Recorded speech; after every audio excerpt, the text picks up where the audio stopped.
Welcome to Building My Legacy podcast. This podcast is designed for leaders and entrepreneurs who want to leave a legacy and will provide strategies that focus upon key elements for legacy creation, determining your desired impact and its benefit, increasing your legacy's reach by engaging key stakeholders, planning, prioritizing, and executing.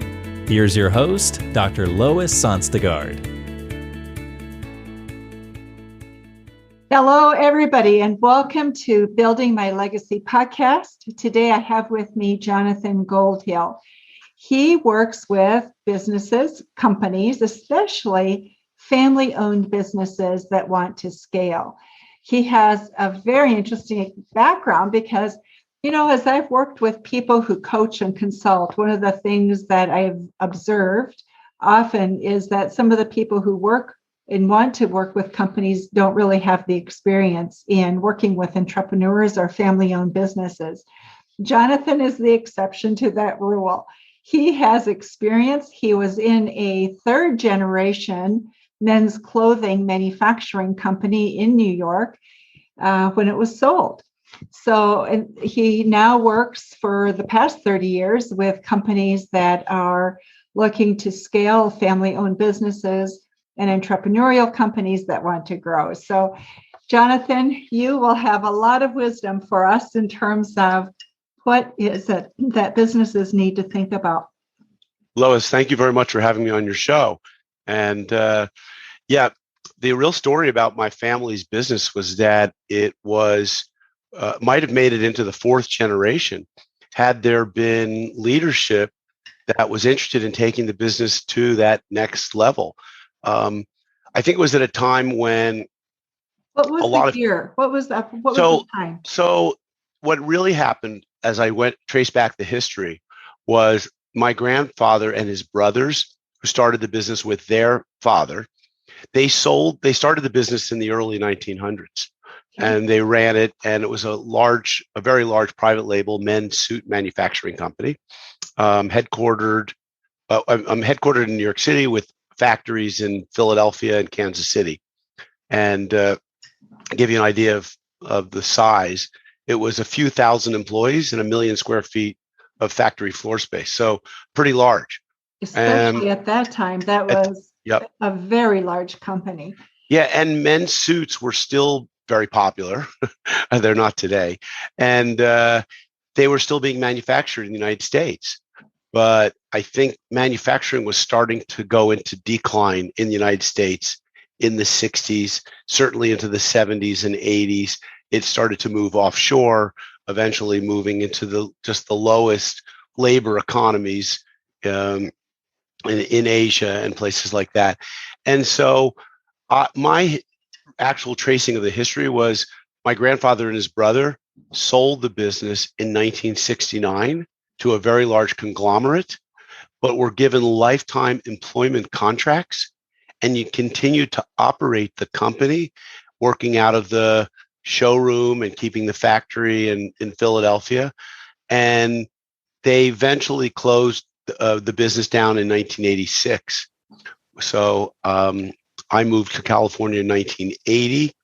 I recognized that there really wasn't an opportunity to get into the family business. I was an observer from the outside. My father, who was a son-in-law to my grandfather, joined the business, but died at a very young age, like 35. And he was in the business following his education from Yale Law School. He was in the business, and he sold a new line of clothing that was named after him and my other uncle, who also was not blood family. And I think that my grandfather just saw that there really wasn't a next generation leader who was going to take the business to a new level. And he would have needed that. I want to talk about that. Sure. What do you look for in a next generation leader in a family-owned business when you want to scale? Yeah. So one of the first things that I look for is someone who's humble. Oh. Humble is really important because they have to recognize that they don't know it all and that there's always things to learn. and that they can learn from a lot of other people. Because when a next generation leader is coming into a business and is maybe trying to exhibit some power, if or exert some influence, if that influence and power is unduly given to them by their parent, they're not respected by the people whom they seemingly step over. I'm sure you see this all the time in corporate America as well.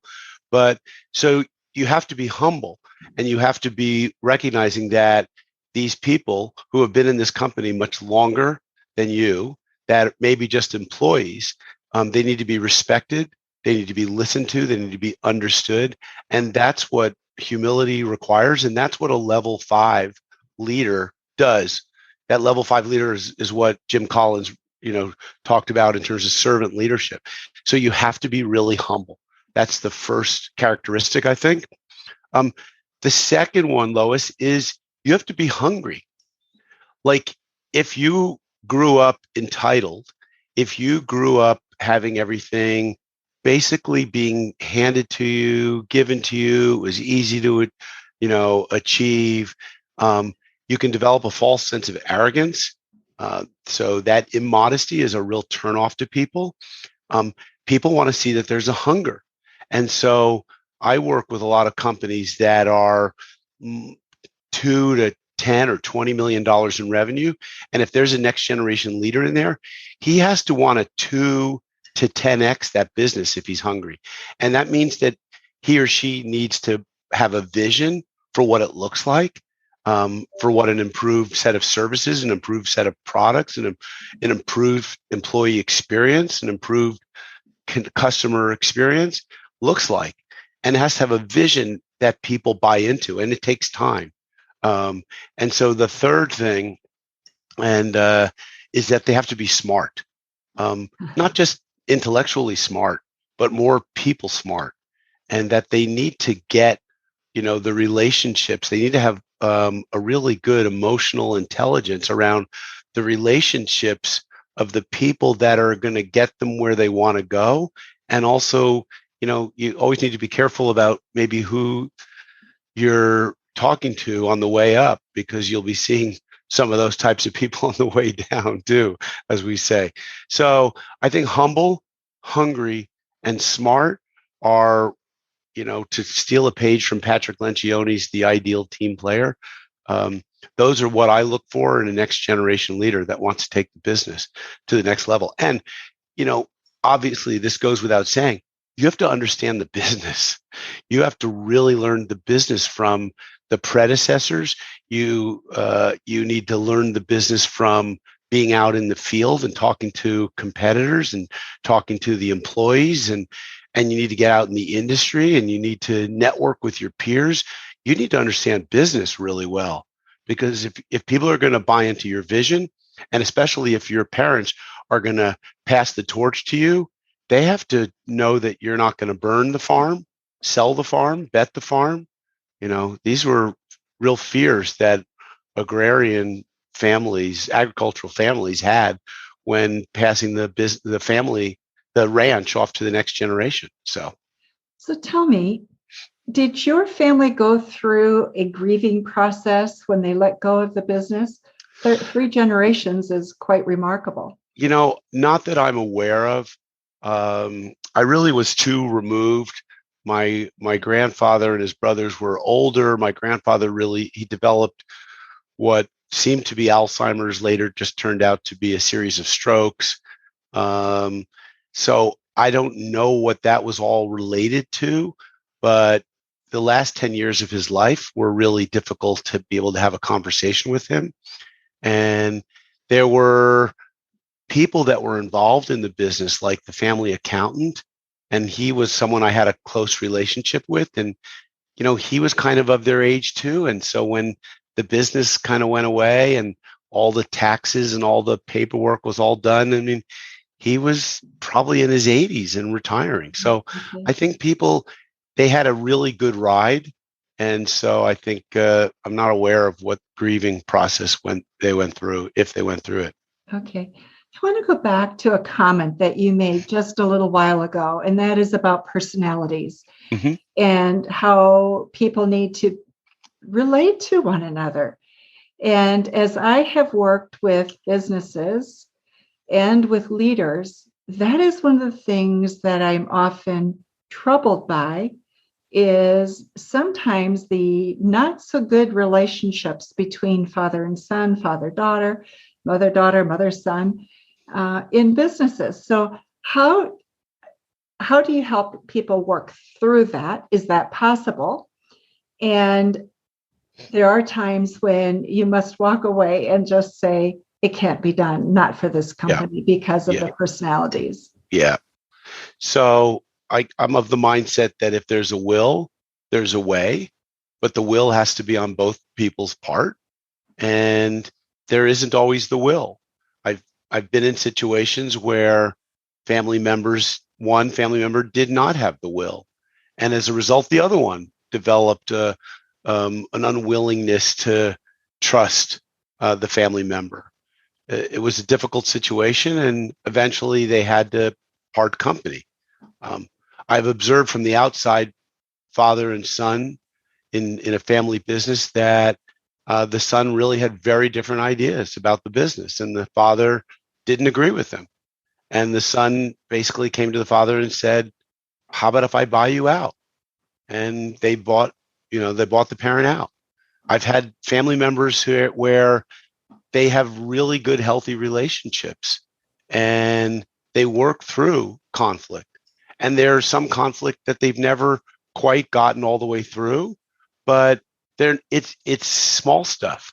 It doesn't inhibit their ability to move the company forward and to grow and to be really unified. So what I do is I try and establish what are the values that this family and that this business has that are part of the cultural fabric. And can they all play by and agree to these values? And do they live them mostly all the time? And I think where families have a cohesive fabric, where there's a good value system, and meaning it's good because it's coherent and it's understood. These are the families that work well together. Families that don't have that just don't. So that would be the one thing I kind of come down to is, like, what are the values that you ascribe to? You talked about vivid vision. I love that. Mm-hmm. So how does one have a vivid vision? And is there a process you take people through to really get there? That's a really great question. I recently had a guest on my podcast that has a process and started to break down the process. I don't have a very detailed process for the vivid vision. I help people to compartmentalize and look at the different aspects of their life: spiritual, emotional, physical, health, business, the employees, the experience, so we can look at a lot of different areas and do a simple wheel of life. And I've taken people through that. But I think there are others that are probably more gifted than I in taking people through an imagination exercise of what their life looks like. I know I've done these many times myself. I've been through many workshops, and I don't consider myself to be someone who's great at coming up with a vision. But I know I must have somewhat of a vision because I've led my own path. I followed my own path in my life, and I've charted my own course. And, it's worked out well for me.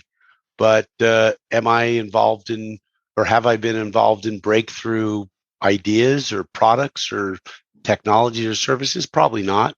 I think a vivid vision is something that someone can work on.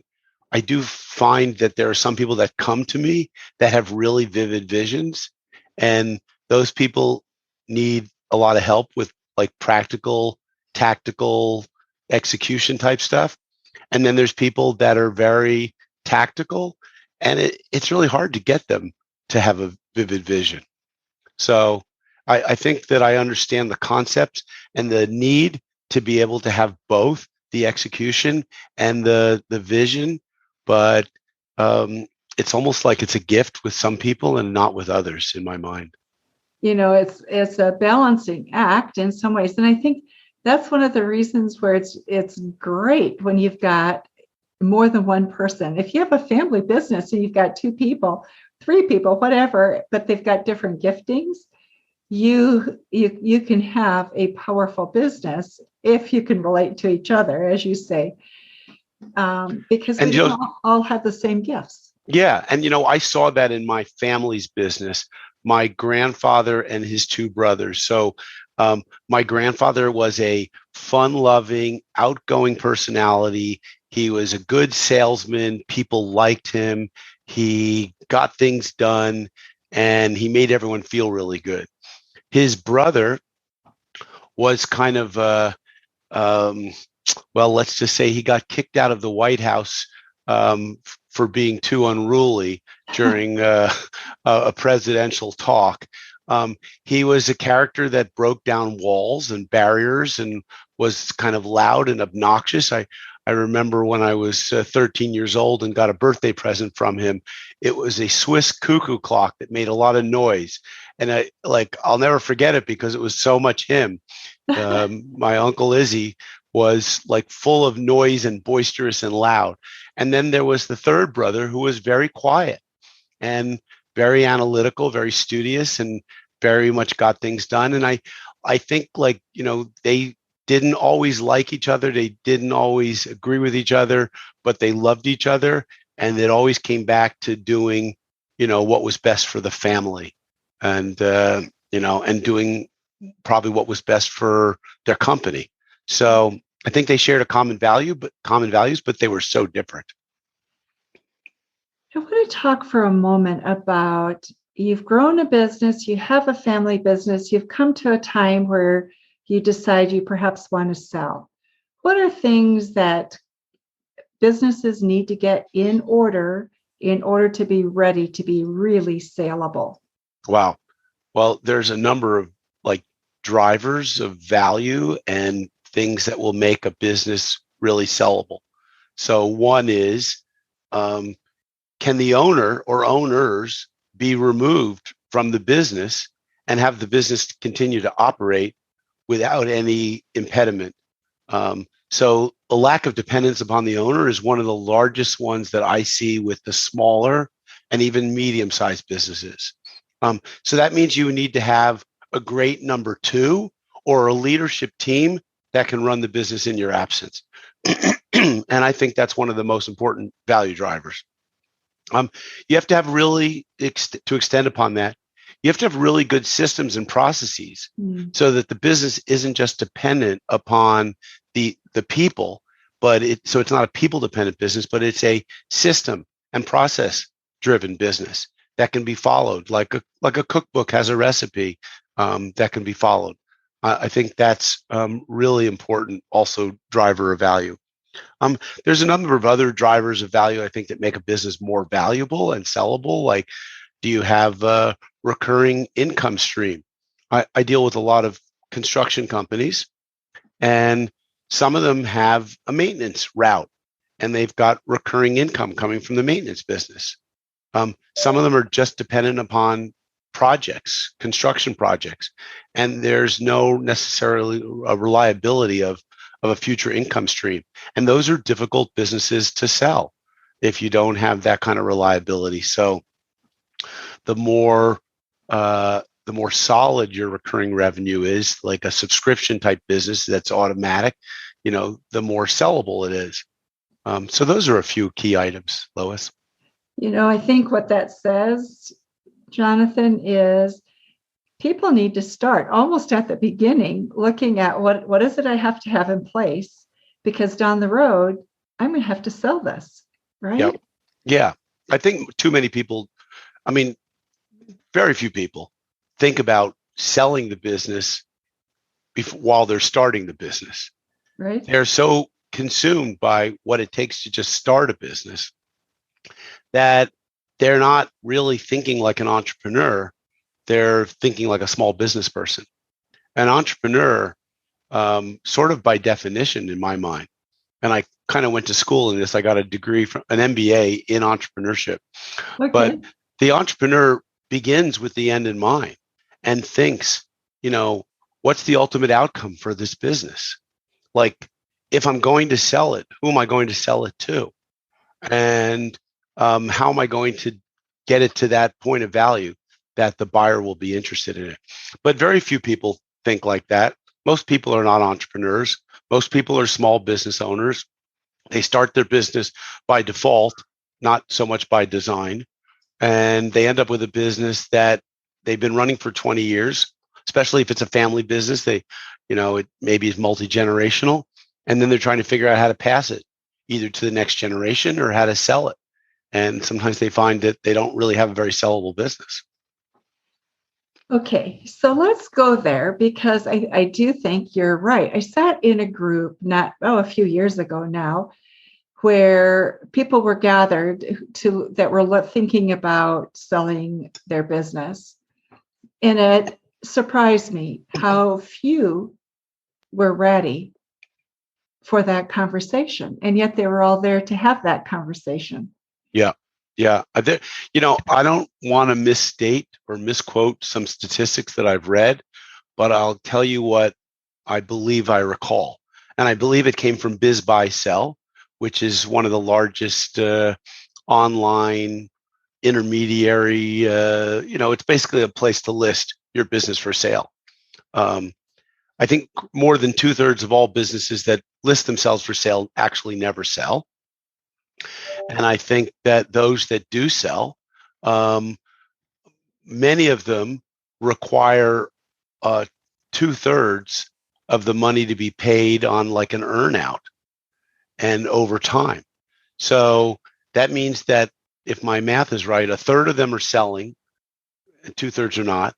And of those 1/3, they're only getting 1/3 of the money down, and 2/3 is being carried. Now it might be an SBA loan, and so maybe the seller is being paid off mostly in full. But a lot of times they're only getting that third equity from that buyer. So the odds are not very good for a lot of people to sell their business unless you build it to sell it. And that's a different mindset. Unless you do that from the beginning. These are conversations that aren't held very often. So the odds of people really getting educated in this way are not very strong. And just as you're speaking, I'm just taking that in and realizing what an education piece is really missing. And we're not serving entrepreneurs and business owners well in that way. Yeah, we're not. I mean, I don't know whose job it is to do that. As I said, I went to a business school and got an MBA in entrepreneurship. That's pretty uncommon. Perhaps it's the SBA's job, but really they're just there to provide, business assistance and loans and support the banks in making difficult loans that banks wouldn't necessarily want to commit to. Right. So I think there are a number of independent entrepreneurial academies that provide this type of education, but they're not widely available to everybody or widely known. Okay. Another thing that you talk about, Jonathan, is a playbook. Businesses should run by a playbook. What do you mean by that? So I think that there's a set of standard practices that businesses should employ to be able to run better. Okay. I'll take an example. Businesses should have teams of people that are meeting on a regular and frequent basis so that they can solve issues that are coming up, and not just always solve them through what I call got-a-minute interruptions with the executive next door. They should be solved, they should be discussed, and then there should be processes and systems put in place so that these things are prevented. And so one best practice in my playbook is that you have a series of regular meetings. They start from a daily huddle to a weekly meeting, to a monthly meeting, to a quarterly planning session. And these are pretty standard among business coaches, but these types of best practices aren't always understood. And so the playbook that I have is a series of best practices that are put together. In my playbook, I have 7 P's, just a convenient thing. And it's like the first P, and it's not in any particular order, is that you need to figure out what your purpose is. Why are you in business? And what are the values that you stand for? And so those things should be widely known. And planning is another P, and that should be something that is done on a regular basis. So you're not just firefighting or executing on what you think is the plan or chasing a bright, shiny object, which is a common problem for entrepreneurs. They come back from a conference with a great idea and they let's do this. So really important that they have a plan and that they have a process for making decisions around that. And so a playbook is basically like an operating system that you put into your business, which is a series of best practices for the main areas of your business, which are people, which are like execution, getting things done, which are like cash and financial and record keeping and management systems, and then strategy type stuff, marketing, sales, messaging, all that stuff. There should be, I think, a playbook around how to manage the growth of a scaling up business. When you're a startup business, let's say you're about 2 million, just moving out of the 1 million group category, what should people, could maybe is the better word, anticipate in terms of the rate of scaling in your experience? Yeah. So, one friend put it this way. I think it's kind of interesting. So to build a $1 million business, typically you could be one leader with 10 helpers. To build a $2 million business, you need maybe 2 leaders with 20 helpers. So to scale up, if your business is pretty labor dependent, let's just say, so you're not a technology company, and it scales proportionate to the number of people that you have, you need to recognize that if you're going to scale to 100 people, then you're going to need to have 10 leaders that each have 10 helpers. And so while your job before was to get these helpers in line doing the right thing, now it's a very different thing. Now you need to train the trainers, train the leaders so that they are leading those people. So you need to do most of your work around making sure you have the right people that are in your company. The right people will out-trump any marketing strategy that another company will have, right? The right people will make good decisions. Mm-hmm. The right people will out-trump any systems or processes, but eventually you have to become a systems-dependent business, as I said earlier.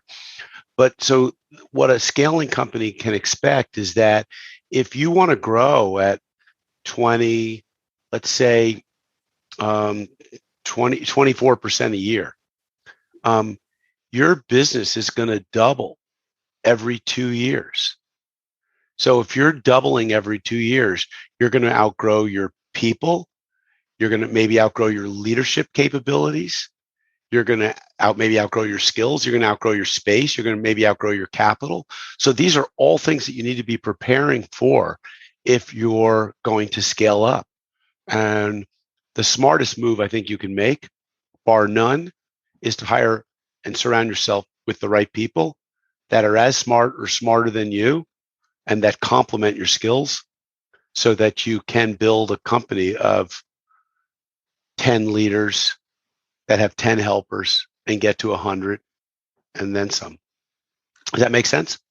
Oh, it makes wonderful sense. And I think it's one of the things that you sort of wake up to, I think often as a small business, you go, oh my goodness, I'm growing now. What do I do? And at that point, it's late to be coming up with that. I think the other thing we don't talk about enough, Jonathan, is when right from the beginning, training that next layer of leaders. So you're training the leadership group that you're with, but you know that they're going to be moving on very quickly if you're going to grow at a rapid rate. You got to train that next level down, and maybe even the next level down from there. And so it's a mindset that's different than what many of us have grown up with. Yeah. I've been a coach for 30 years now, Lois, or a coach and a consultant for 30 years. Actually, a coach started in 2004, so it would be 17 years. And all my coaching and consulting was pretty much only done with the CEO or the business owner. And then they would sometimes hire me to work with their next generation family member. And it was only as I started to do more team coaching, which was about 5 or 10 years ago, that I started to see the importance of being able to get down to other levels in the coaching organization. Yeah. And one of the operating systems that I've worked with, which is called EOS, has done a really good job. It's called the Entrepreneurial Operating System. They've done a really good job of developing books that speak to the mid-manager and below and people in the organization so they can really understand what the operating system or playbook that is trying to be put into this company. And I applaud them in their efforts for doing that, because it really does require training. And so you have to train people on the skills in the company. You have to train them on soft skills. There's also some compliance training, of course. And then you have to train them on what's the operating practices that we follow in this business, so that are the best practices that are going to drive us, so that we're always leading and leading the industry with our best practices. It's a challenge. It's a lot of work. It is a challenge, and it's fun when you see it working, isn't it? Very much. Jonathan, our time is almost up. What have we missed that we should have covered? Gosh, I can't think of anything that we've missed. I mean, we could go on for hours. I've enjoyed this so thoroughly. And I've nursed my way through a sore throat on this call. But I think we've covered a lot of ground here, Lois. You know what, Jonathan, I appreciate so much your perspective and your experience. I think in our consulting world, we're hungry for consultants that have wisdom that comes from experience. So thank you for that. I appreciate it. Thank you so much. Yeah, thank you for being with us today. And for those of you who are listening to our podcast today, thank you for being with us. And we will have information about Jonathan and his company and how you can get a hold of him in the show notes. So please visit him. And if you have questions, please feel free to contact him. So again, Jonathan, thank you so much for being with us today. Lois, thank you very much too. Appreciate it. You are welcome. You've been listening to Building My Legacy podcast with Dr. Lois Sonstegard. To book your appointment with Dr. Sonstegard, visit www.buildtomorrow.com.